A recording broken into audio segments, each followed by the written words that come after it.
কতটা লম্বা, দেখছেন কতটা দাঁড়াচ্ছে। খোলা জায়গায় নেব যেহেতু অনেকটা বড় রয়েছে।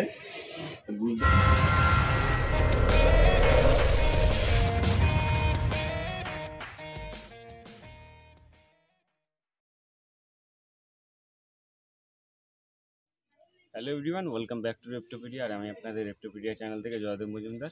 আবারও একটা ওয়াইল্ড লাইফ রেস্কিউ নিয়ে দেখা হয়ে গেল। তো আশা করি আপনারা সবাই অনেক ভালো আছেন।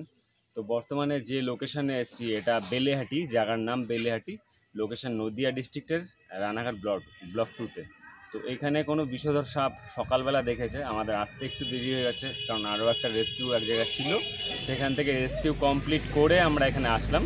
তো এখানে কোনো বিষধর সাপ গোয়াল ঘরে সম্ভবত আছে, এনারা এরকমই বলেছেন। তো চলুন ভিডিওর সঙ্গে কন্টিনিউ থাকুন, দেখতে থাকুন সাপটা কীভাবে রেস্কিউ করা হয়।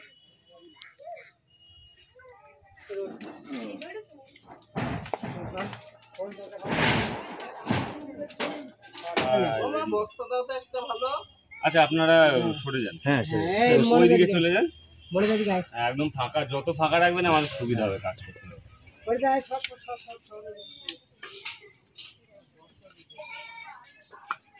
দেখতে পাচ্ছেন এটা একটা গোয়াল ঘরের মধ্যে সম্ভবত সাপ রয়েছে, এই যে রয়েছে সাপটা।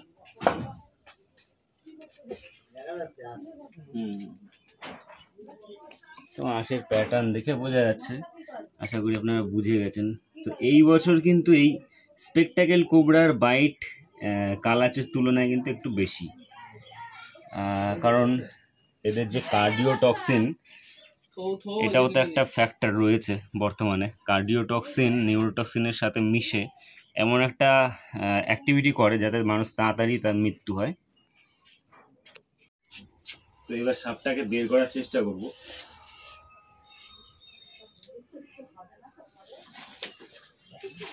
অনেকটা বড় তো, ব্যাপক সাইজ মনে হচ্ছে। পুরো পাল্টাবে। তো অ্যাকচুয়ালি স্কিন চেঞ্জ করার জন্যই কিন্তু দেখতে পাচ্ছেন কতটা লম্বা।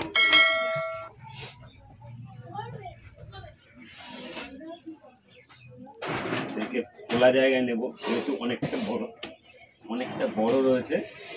বুঝতে পারছেন টেস্টটা কতটা।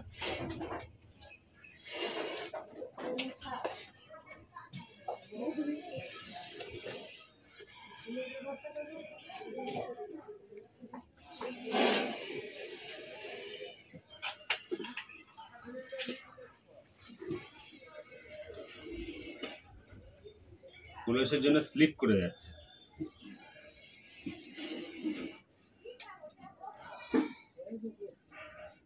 বাইরে নিয়ে যাই।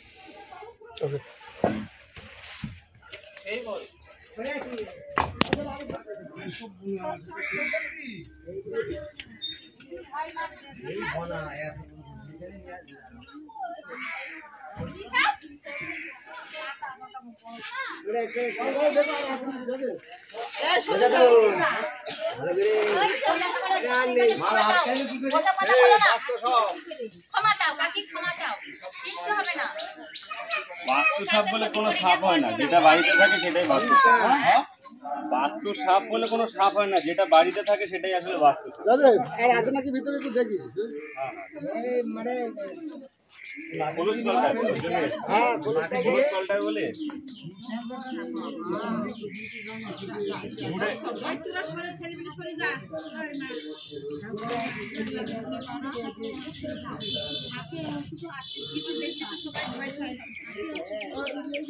হবে। হ্যাঁ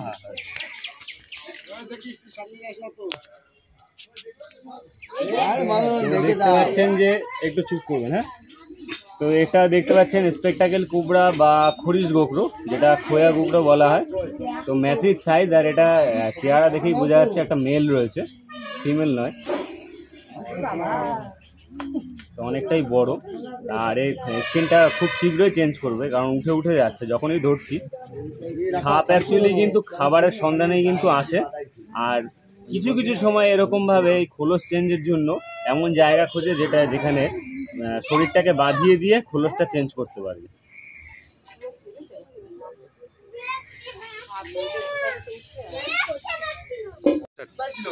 একে এবার ব্যাগিং করবো। দেখতে পাচ্ছেন ছেড়ে দেওয়া হয়েছে আর কতটা ফোনা তুলেছে। অ্যাকচুয়ালি কেউটে কিন্তু এরকম ভাবে ফোনা তুলে দাঁড়িয়ে থাকে না, কেউটে এগিয়ে আসে কিছুটা কিং কোবরার মতন, কিন্তু গোপ্রোর স্বভাবই কিন্তু এরকম, এরা কিন্তু এরকম ভাবে দাঁড়িয়ে যায়। দেখছেন কতটা দাঁড়াচ্ছে, কতটা দাঁড়িয়ে যাচ্ছে। এই টাইমে কিন্তু একটা নির্দিষ্ট ডিস্টেন্স কিন্তু রাখতে হয়। আর এই যে ফোনার পেছনে যে ছাপটা দেখছেন, স্পেকটাকুলার ছাপ, অনেকটা সানগ্লাসের মতন থাকে। এই ছাপটা কিন্তু বাইনোসিলেট কোবরা বা স্পেকটাকেল কোবরা বা ইন্ডিয়ান কোবরা, এই তিনটেই এর নাম। এর কিন্তু মেইন বৈশিষ্ট্য এই পেছনের ছাপটা। আর মনোসিলেট কোবরার কিন্তু মনোসেল্ড মানে কথার অর্থ হলো এক চোখা টাইপের, ওই এক চোখা সানগ্লাস বা চশমার মতন। তো ওই এক চোখা যে ছাপ থাকে তার জন্য কিন্তু মনোক্লেট কোবরা আলাদা বৈশিষ্ট্য। আর মনোক্লেট কোবরা আমার যতদূর এক্সপিরিয়েন্স এর থেকে কিন্তু বেশি অ্যাগ্রেসিভ হয়।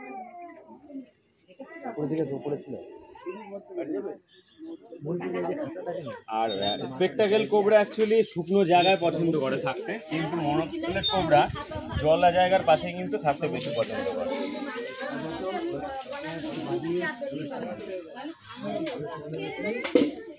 এরা নাড়াচাড়া দেখলেই তখনই কিন্তু এরা বেশি মানে অ্যাটাকিং হয়ে যায়। অ্যাকচুয়ালি সাপ অ্যাটাকিং হয় না, এরা আত্মরক্ষার জন্যই কিন্তু মানুষকে তেড়ে আসে।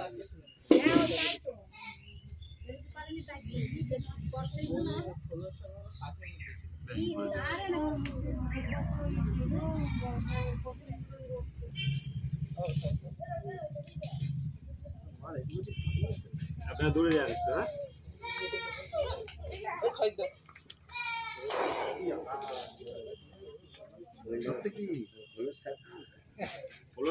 চেঞ্জ করবে তোর গায়ে একটু ব্যথা, চেঞ্জ হয়নি না এখনো? না চেঞ্জ হয়নি, এর জন্য মানে একটু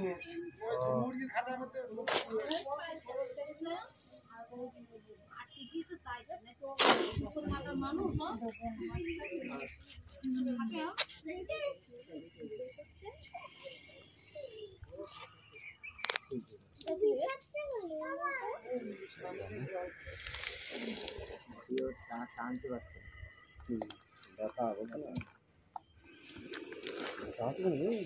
বলছে না।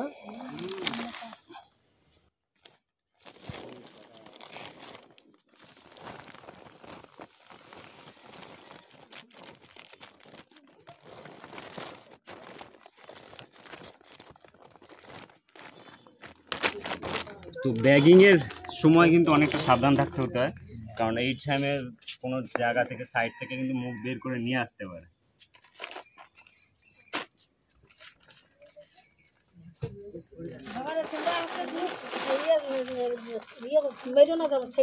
আমরা মারি না, আমরা বাঁচানোর জন্যই আসি, মানুষেরও যাতে প্রবলেম না হয়, এদেরও যাতে প্রবলেম না হয় সেই দিকটাই আমরা দেখি।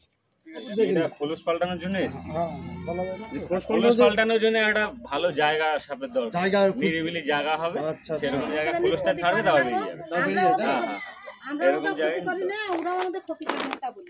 সাপ তো অবলাজি, সাপ তো বুঝতে পারে না।